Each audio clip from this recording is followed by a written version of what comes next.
ফাইনালের আগে দুদল একে অপরকে করছে সমীহ, তবে মাঠের লড়াইয়ে নিজের দলকে সেরা বলছেন দুই ফাইনালিস্ট কোচ। সাফ নারী চ্যাম্পিয়নশিপের ফাইনালে আজ ভারতের বিপক্ষে বাংলার বাঘিনীতে লড়াই। ভারতের গোয়ার পণ্ডিত জওহরলাল নেহেরু স্টেডিয়ামে ম্যাচ শুরু বাংলাদেশ সময় সন্ধ্যা ৭টায়। ভারতের দীর্ঘদিনের ট্রফি খরা ঘোচানোর সুযোগ, বিপরীতে হ্যাটট্রিক শিরোপা জয়ের হাতছানি বাংলাদেশের সামনে। ভারতের গোয়া থেকে আরও জানাচ্ছেন মাহফুজুল ইসলাম।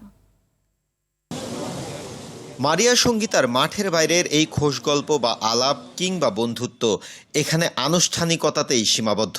দুজনই বাঙালি, তাই আলাপ হয়েছে বাংলায়। অন্যদিকে পিটার আর ছেত্রীর মাঝে ছিল না পূর্ব জানাশোনা। সে আলাপ শুরু এই সাফ থেকেই, যেখানে ফাইনালে হেরে গেলে ছেত্রী হয়তো পিটারকে মনে রাখবেন নানান কারণে। তবে ট্রফি হাতে ছুঁয়েই নিরুত্তাপার কঠিন মাস্টার পিটার বাটলারের মুখে মৃদু আনন্দমাখা মুচকি হাসি।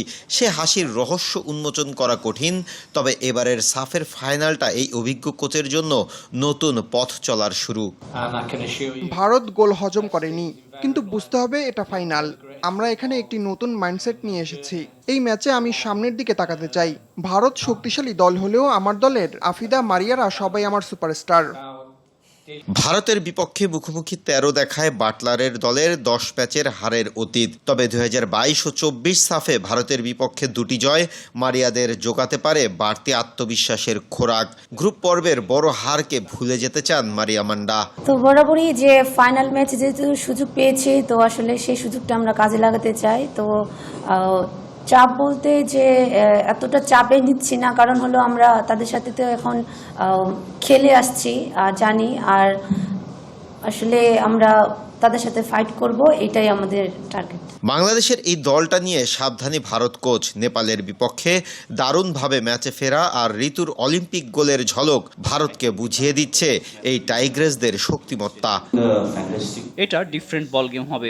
গ্রুপ পর্বের ম্যাচের মতো এই ম্যাচকে আমরা ট্রিট করছি না।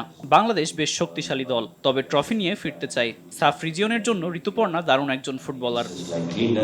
এ ম্যাচেও বাংলাদেশ একাদশে আসছে একাধিক পরিবর্তন। ইনজুরির কারণে অনিশ্চিত মনিকা।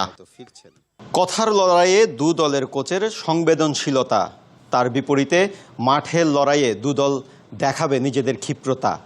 ভারতের দীর্ঘদিনের অপেক্ষা, তার বিপরীতে বাংলাদেশের পরপর ৩ বারের ট্রফি জয়ের একটা বড় সুযোগ। তা পারবে তো বাংলার বাঘিনীরা? ভারতের গোয়া থেকে মাহফুজুল ইসলাম, RTV।